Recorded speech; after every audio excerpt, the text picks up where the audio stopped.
Mr. President, Mr. Secretary General, fellow delegates, ladies and gentlemen, we come together at a crossroad between war and peace, between disorder and integration,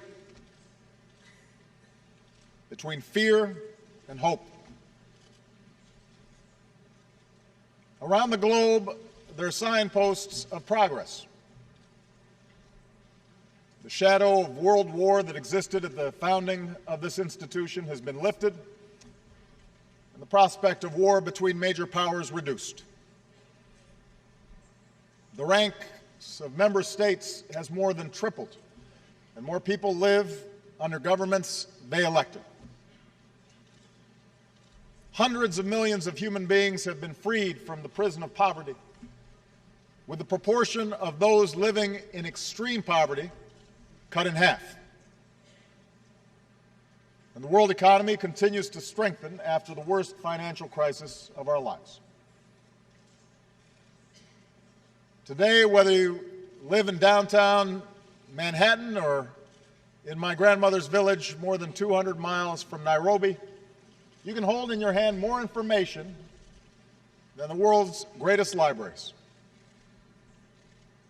Together, we've learned how to cure disease and harness the power of the wind and the sun. The very existence of this institution is a unique achievement. The people of the world committing to resolve their differences peacefully and to solve their problems together. I often tell young people in the United States that despite the headlines, this is the best time in human history to be born. For you are more likely than ever before to be literate, to be healthy, to be free to pursue your dreams. And yet there is a pervasive unease in our world. A sense that the very forces that have brought us together have created new dangers and made it difficult for any single nation to insulate itself from global forces. As we gather here, an outbreak of Ebola overwhelms public health systems in West Africa and threatens to move rapidly across borders. Russian aggression in Europe recalls the days when large nations trampled small ones in pursuit of territorial ambition. The brutality of terrorists in Syria and Iraq forces us to look into the heart of darkness. Each of these problems demands urgent attention, but they also are symptoms of a broader problem: the failure of our international system to keep pace with an interconnected world. We collectively have not invested adequately in the public health capacity of developing countries. Too often we have failed to enforce international norms when it's inconvenient to do so. And we have not confronted forcefully enough the intolerance, sectarianism, and hopelessness that feeds violent extremism in too many parts of the globe. Fellow delegates, we come together as United Nations with a choice to make. We can renew the international system that has enabled so much progress, or we can allow ourselves to be pulled back by an undertow of instability. We can reaffirm our collective responsibility to confront global problems, or be swamped by more and more outbreaks of instability. And for America, the choice is clear. We choose hope over fear. We see the future not as something out of our control, but as something we can shape for the better through concerted and collective effort. We reject fatalism or cynicism when it comes to human affairs. We choose to work for the world as it should be, as our children deserve it to be. There's much that must be done to meet the test of this moment. But today I'd like to focus on two defining questions at the root of so many of our challenges.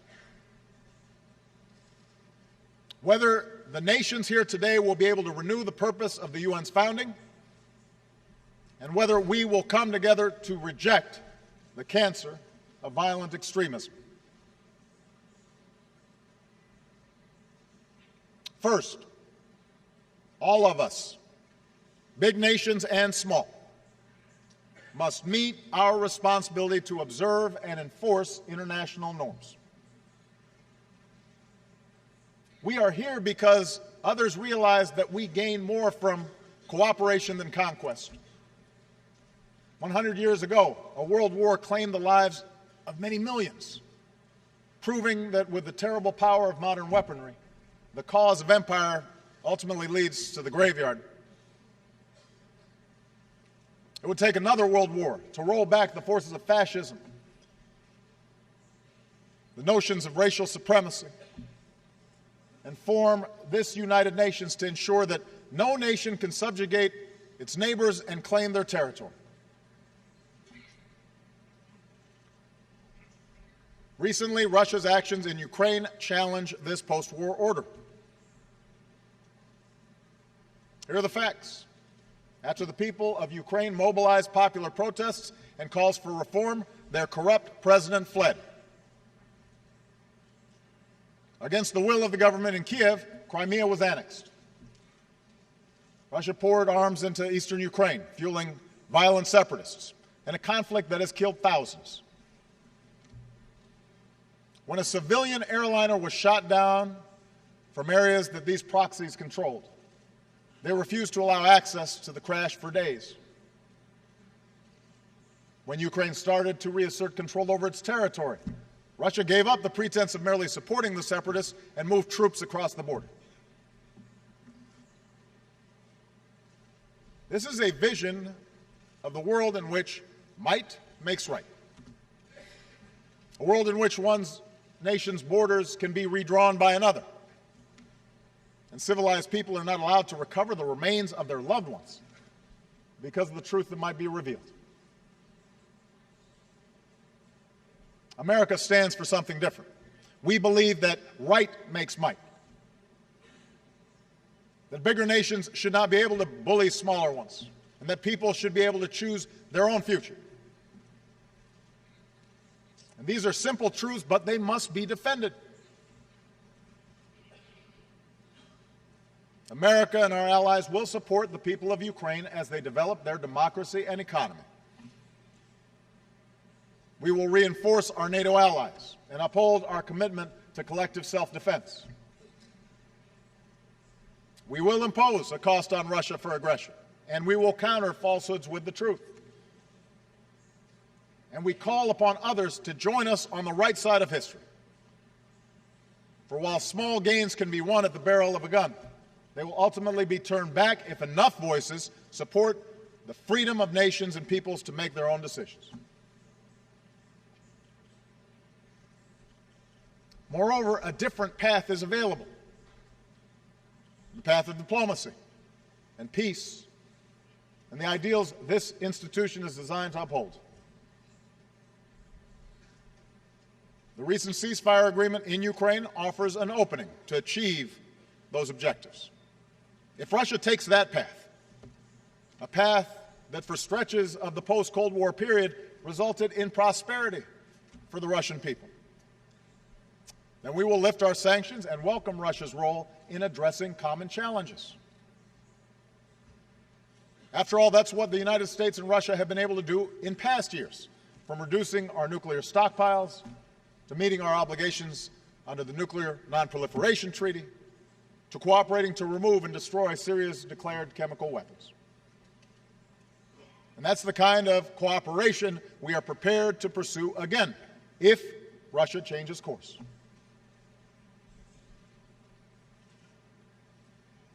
This speaks to a central question of our global age, whether we will solve our problems together in a spirit of mutual interest and mutual respect, or whether we descend into the destructive rivalries of the past. when nations find common ground, not simply based on power, but on principle, then we can make enormous progress. And I stand before you today committed to investing American strength, to working with all nations to address the problems we face in the 21st century. As we speak, America is deploying our doctors and scientists, supported by our military, to help contain the outbreak of Ebola and pursue new treatments. But we need a broader effort to stop a disease that could kill hundreds of thousands, inflict horrific suffering, destabilize economies, and move rapidly across borders. It's easy to see this as a distant problem until it is not. And that is why we will continue to mobilize other countries to join us in making concrete commitments, significant commitments to fight this outbreak and enhance our system of global health security for the long term. America is pursuing a diplomatic resolution to the Iranian nuclear issue as part of our commitment to stop the spread of nuclear weapons and pursue the peace and security of a world without them. Now, this can only take place if Iran seizes this historic opportunity. My message to Iran's leaders and people has been simple and consistent. Do not let this opportunity pass. We can reach a solution that meets your energy needs while assuring the world that your program is peaceful. America is and will continue to be a Pacific power, promoting peace, stability, and the free flow of commerce among nations. But we will insist that all nations abide by the rules of the road and resolve their territorial disputes peacefully, consistent with international law. That's how the Asia-Pacific has grown. And that's the only way to protect this progress going forward. America is committed to a development agenda that eradicates extreme poverty by 2030. We will do our part to help people feed themselves, power their economies, and care for their sick. And if the world acts together, we can make sure that all of our children enjoy lives of opportunity and dignity.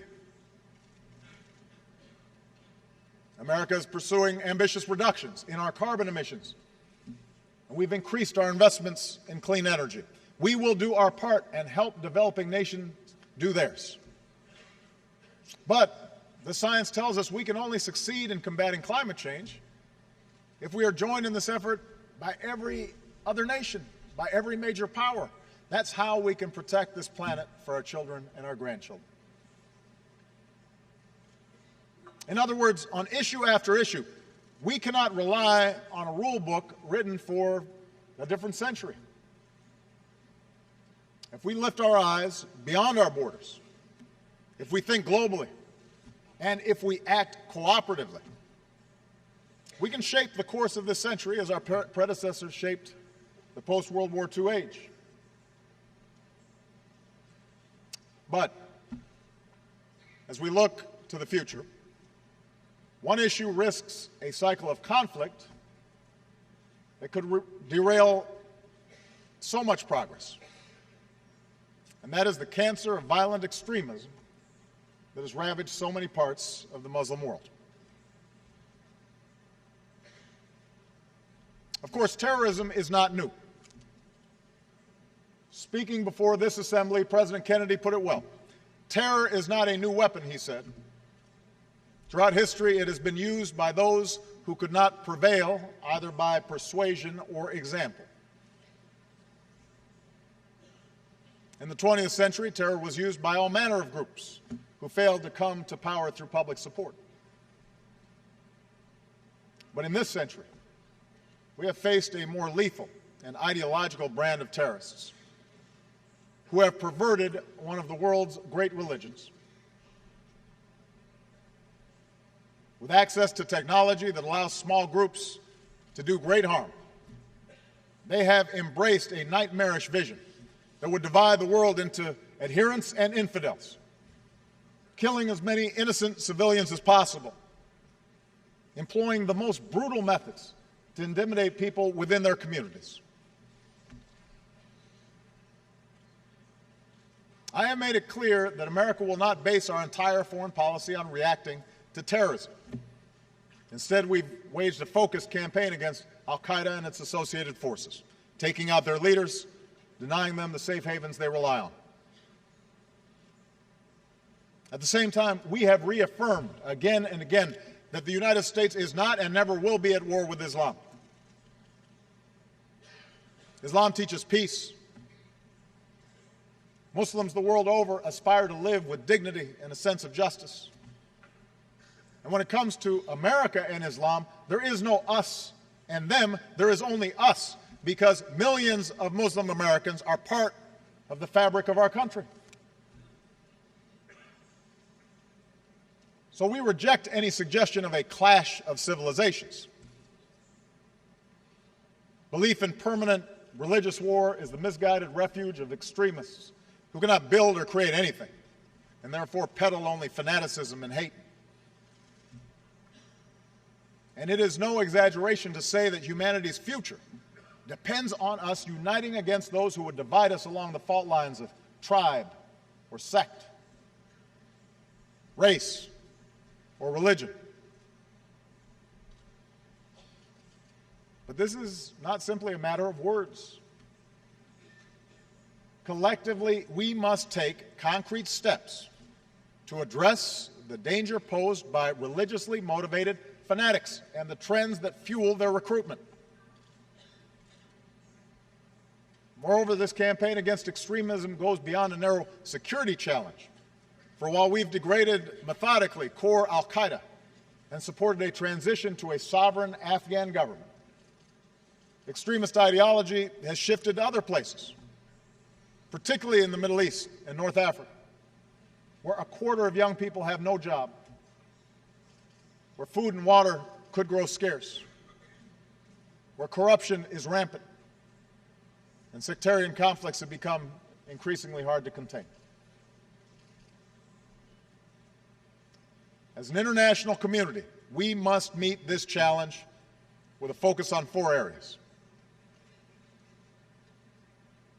First, the terrorist group known as ISIL must be degraded and ultimately destroyed. This group has terrorized all who they come across in Iraq and Syria. Mothers, sisters, daughters have been subjected to rape as a weapon of war. Innocent children have been gunned down. Bodies have been dumped in mass graves. Religious minorities have been starved to death. And the most horrific crimes imaginable. Innocent human beings have been beheaded with videos of the atrocity distributed to shock the conscience of the world. No God condones this terror. No grievance justifies these actions. There can be no reasoning, no negotiation with this brand of evil. The only language understood by killers like this is the language of force. So the United States of America will work with a broad coalition to dismantle this network of death. In this effort, we do not act alone, nor do we intend to send U.S. troops to occupy foreign lands. Instead, we will support Iraqis and Syrians fighting to reclaim their communities. We will use our military might in a campaign of airstrikes to roll back ISIL. We will train and equip forces fighting against these terrorists on the ground. We will work to cut off their financing and to stop the flow of fighters into and out of the region. And already over 40 nations have offered to join this coalition. Today I ask the world to join in this effort. Those who have joined ISIL should leave the battlefield while they can. Those who continue to fight for a hateful cause will find they are increasingly alone. for we will not succumb to threats, and we will demonstrate that the future belongs to those who build, not those who destroy. So that's an immediate challenge, a first challenge that we must meet. The second, it is time for the world, especially Muslim communities, to explicitly, forcefully, and consistently reject the ideology of organizations like Al-Qaeda and ISIL. It is one of the tasks of all great religions to accommodate, devote faith with a modern, multicultural world. No children are born hating, and no children anywhere should be educated to hate other people. There should be no more tolerance of so-called clerics who call upon people to harm innocents because they're Jewish, or because they're Christian, or because they're Muslim.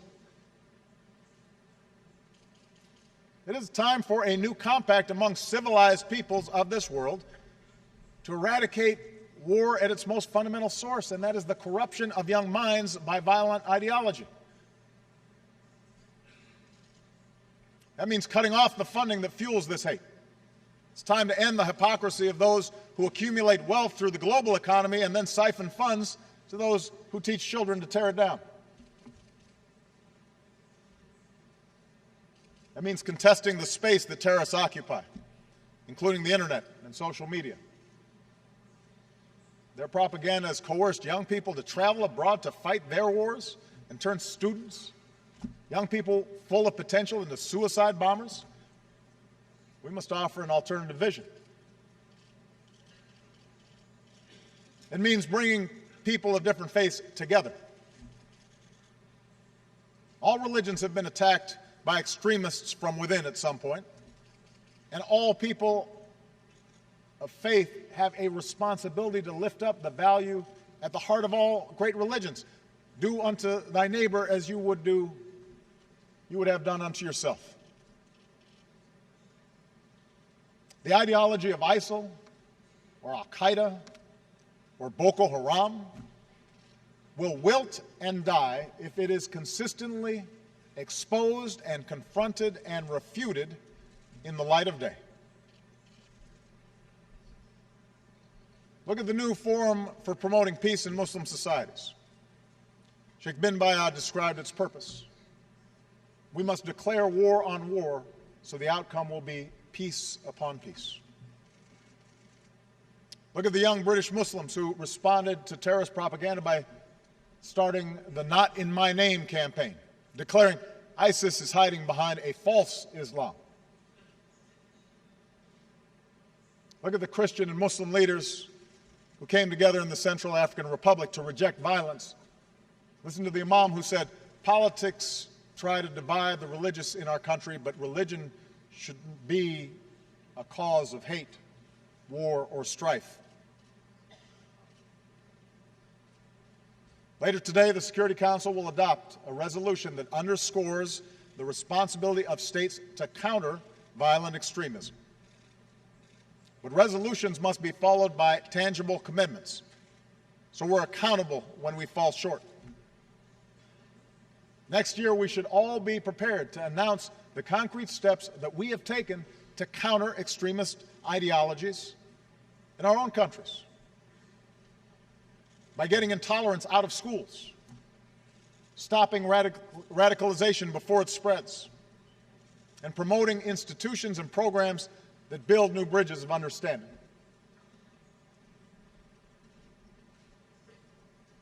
Third, we must address the cycle of conflict, especially sectarian conflict, that creates the conditions that terrorists prey upon. There's nothing new about wars within religions. Christianity endured centuries of vicious sectarian conflict. Today, it is violence within Muslim communities that has become the source of so much human misery. It is time to acknowledge the destruction wrought by proxy wars and terror campaigns between Sunni and Shia across the Middle East. And it is time that political, civic, and religious leaders reject sectarian strife. For let's be clear, this is a fight that no one is winning.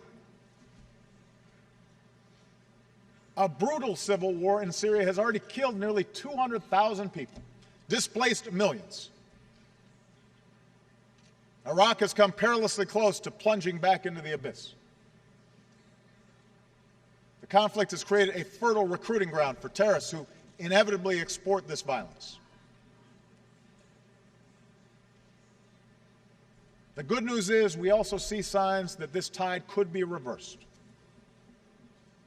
We have a new inclusive government in Baghdad, a new Iraqi prime minister welcomed by his neighbors, Lebanese factions rejecting those who try to provoke war. And these steps must be followed by a broader truce. Nowhere is this more necessary than Syria. Together with our partners, America is training and equipping the Syrian opposition to be a counterweight to the terrorists of ISIL and the brutality of the Assad regime. But the only lasting solution to Syria's civil war is political.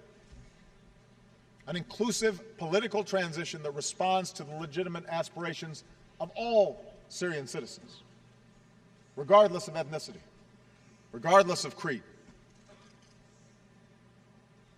The cynics may argue that such an outcome can never come to pass, but there is no other way for this madness to end, whether 1 year from now or 10. And it points to the fact that it's time for a broader negotiation in the region in which major powers address their differences directly, honestly, and peacefully across the table from one another, rather than through gun-wielding proxies. I can promise you, America will remain engaged in the region, and we are prepared to engage in that effort. And my fourth and final point is a simple one. The countries of the Arab and Muslim world must focus on the extraordinary potential of their people, especially the youth. And here I'd like to speak directly to young people across the Muslim world. You come from a great tradition that stands for education, not ignorance, innovation, not destruction, the dignity of life, not murder. Those who call you away from this path are betraying this tradition, not defending it. You have demonstrated that when young people have the tools to succeed, good schools, education in math and science, an economy that nurtures creativity and entrepreneurship, then societies will flourish. So America will partner with those that promote that vision. Where women are full participants in a country's politics or economy, societies are more likely to succeed. And that's why we support the participation of women in parliaments and peace processes, schools, and the economy. If young people live in places where the only option is between the dictates of a state or the lure of an extremist underground, then no counterterrorism strategy can succeed. But where a genuine civil society is allowed to flourish, where people can express their views and organize peacefully for a better life, then you dramatically expand the alternatives to terror. And such positive change need not come at the expense of tradition and faith. We see this in Iraq, where a young man started a library for his peers. We link Iraq's heritage to their hearts, he said, and give them a reason to stay. We see it in Tunisia, where secular and Islamist parties worked together through a political process to produce a new constitution. We see it in Senegal, where civil society thrives alongside a strong democratic government. We see it in Malaysia, where vibrant entrepreneurship is propelling a former colony into the ranks of advanced economies. And we see it in Indonesia, where what began as a violent transition has evolved into a genuine democracy. Now, ultimately, the task of rejecting sectarianism and rejecting extremism is a generational task, and a task for the people of the Middle East themselves. No external power can bring about a transformation of hearts and minds. But America will be a respectful and constructive partner. We will neither tolerate terrorist safe havens nor act as an occupying power. We will take action against threats to our security and our allies while building an architecture of counterterrorism cooperation. We will increase efforts to lift up those who counter extremist ideologies and who seek to resolve sectarian conflict. And we will expand our programs to support entrepreneurship and civil society, education, and youth, because ultimately these investments are the best antidote to violence. We recognize as well that leadership will be necessary to address the conflict between Palestinians and Israelis. As bleak as the landscape appears, America will not give up on the pursuit of peace. Understand, the situation in Iraq and Syria and Libya should cure anybody of the illusion that the Arab-Israeli conflict is the main source of problems in the region. For far too long, that's been used as an excuse to distract people from problems at home. The violence engulfing the region today has made too many Israelis ready to abandon the hard work of peace.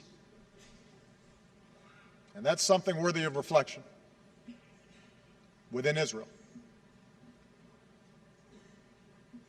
Because let's be clear, the status quo in the West Bank and Gaza is not sustainable. We cannot afford to turn away from this effort. Not when rockets are fired at innocent Israelis or the lives of so many Palestinian children are taken from us in Gaza. So long as I am president, we will stand up for the principle that Israelis, Palestinians, the region, and the world will be more just and more safe with two states living side by side in peace and security. So this is what America is prepared to do. Taking action against immediate threats while pursuing a world in which the need for such action is diminished.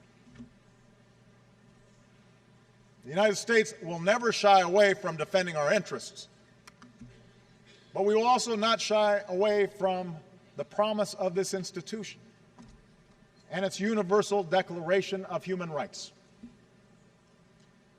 The notion that peace is not merely the absence of war, but the presence of a better life. I realize that America's critics will be quick to point out that at times we too have failed to live up to our ideals,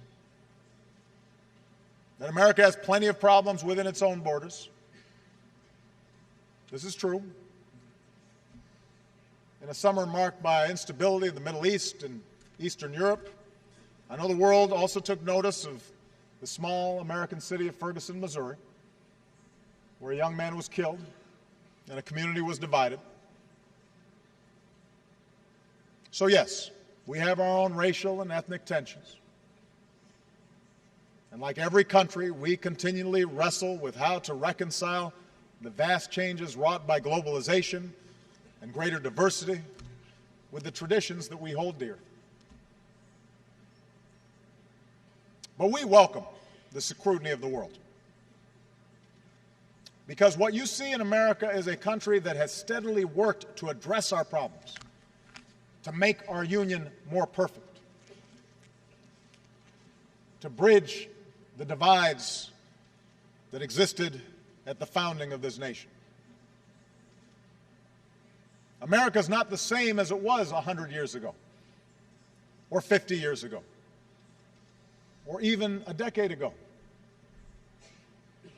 because we fight for our ideals, and we are willing to criticize ourselves when we fall short,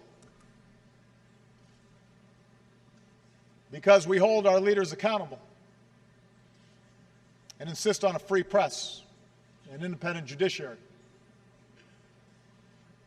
because we address our differences in the open space of democracy with respect for the rule of law, with a place for people of every race and every religion, and with an unyielding belief in the ability of individual men and women to change their communities and their circumstances and their countries for the better. After nearly 6 years as president, I believe that this promise can help light the world, because I have seen a longing for positive change, for peace and for freedom and for opportunity and for the end to bigotry in the eyes of young people who I've met around the globe. They remind me that no matter who you are or where you come from or what you look like or what God you pray to or who you love, there's something fundamental that we all share. Eleanor Roosevelt, a champion of the UN and America's role in it, once asked, "Where, after all, do universal human rights begin?"